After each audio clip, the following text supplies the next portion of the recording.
Hello viewers, இந்த வீடியோவில் நம்ம இன்றைக்கி பார்க்க போகிற அப்டேட் என்ன அப்படின்னு பார்த்தீங்கன்னா, ரீசெண்டாக நம்ம கார்த்திகை தீபம் சீரியலுடைய ஒரு சூப்பரான ரிவ்யூ தான் இந்த வீடியோவில் நம்ம பார்க்க போகிறோங்க. நம்ம சேனலை மறக்காமல் சப்ஸ்கிரைப் பண்ணிவிடுங்க. பக்கத்தில் பெல் ஐக்கான் இருக்கும், அதையும் ப்ரெஸ் பண்ணிவிடுங்க. வாங்க வீடியோக்குள்ளே போகலாம். நம்ம கார்த்திகை இப்போ தான் ரேவதி கொஞ்சம் கொஞ்சமாக புரிஞ்சுக்க ஆரம்பிக்கிறாங்க. நீங்கள் ரொம்ப ஏதோ ஒரு சீக்ரெட் வச்சுருக்கீங்க. ஸோ எல்லாரையுமே வந்துட்டு அன்பாக, அது மட்டும் இல்லாமல் எல்லார் மனசுலையுமே நல்ல ஒரு ப்ளேஸ் வந்து பிடிச்சிருக்கீங்க. அது மட்டும் இல்லாமல் உங்ககிட்ட ஏதோ ஒரு சீக்ரெட் இருக்குது அப்படிங்கிற மாதிரி சொல்கிறாங்க. அப்படியெல்லாம் ஒன்றும் இல்லைங்க அப்படிங்கிறாங்க ரேவதி. ஸோ இன்னொரு பக்கம் பார்த்திங்கன்னா, நம்ம ரேவதி இப்போது புரிஞ்சிக்க ஆரம்பித்தாலும் நம்ம மகேஷ் ஹாஸ்பிட்டலில் வந்து அட்மிட் பண்ணி அவங்களுக்கு ட்ரீட்மெண்ட் வந்து போய்கிட்டுருக்கு. ஸோ அவன் ஒரு பக்கம் பார்த்திங்கன்னா தப்பிச்சிட்றான் அந்த ஹாஸ்பிட்டல்லேருந்து.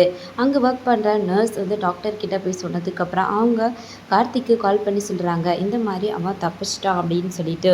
ஓகே, நான் பார்த்துக்கிறேன் அப்படின்றாங்க. இன்னொரு பக்கம் கோவிலில் வந்து கலச பூஜைக்கு நம்ம கார்த்திக் வந்து வந்தே ஆகணும் அப்படிங்கிற மாதிரி சொல்கிறாங்க.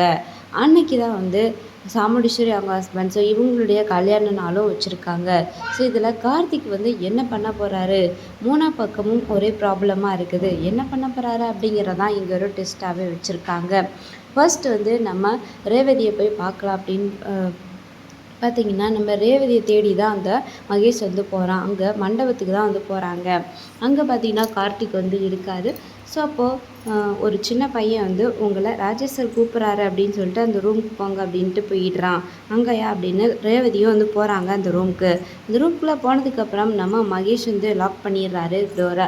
அதுக்கப்புறம் ரேவதி கழுத்தில் இருக்க அந்த தாலியை பார்த்திங்கன்னா பறிக்க பார்க்குறாங்க நம்ம மகேஷ். அப்போது கார்த்திக் வந்து அப்படின்னு சொல்லிட்டு நம்ம கார்த்திக் சத்தம் போடுறாரு. அதை பார்த்துட்டு மகேஷும் ரேவதியும் பயந்துடுறாங்க. இவன் எதுக்காக இங்கே வந்தான்னு தெரியுமா அப்படிங்கிற மாதிரி சொல்கிறாங்க. ஒன்றும் இல்லை அமைதியாக இருங்க அப்படின்னு சொல்லிட்டு நம்ம கார்த்திக் வந்து ரேவதியை வந்து பயப்படாதீங்க அப்படின்னு சொல்கிறாங்க. நம்ம மகேஷ் பார்த்திங்கன்னா அங்கேயே மயக்கமிட்டு விழுந்துடுறான். ஸோ ஏன்னா அவங்களுக்கு வந்து ட்ரீட்மெண்ட் வந்து போயிட்டுருக்கு, உடம்பு சரியில்லாமல் இருக்காங்க. ஸோ அப்போது பார்த்திங்கன்னா நம்ம கார்த்தியை பார்த்த உடனே வந்து அவங்க பார்த்திங்கன்னா அவங்கள அடித்து அவங்க கீழே தள்ளி போட்டுறாங்க. அப்போது மகேஷ் வந்து அங்கே பக்கத்தில் தான் இருக்காங்க. ஸோ இதுக்கப்புறம் என்ன நடக்க போகுது அப்படிங்கிறத வெயிட் பண்ணி பார்க்கலாம். தேங்க்ஸ் ஃபார் வாட்சிங்.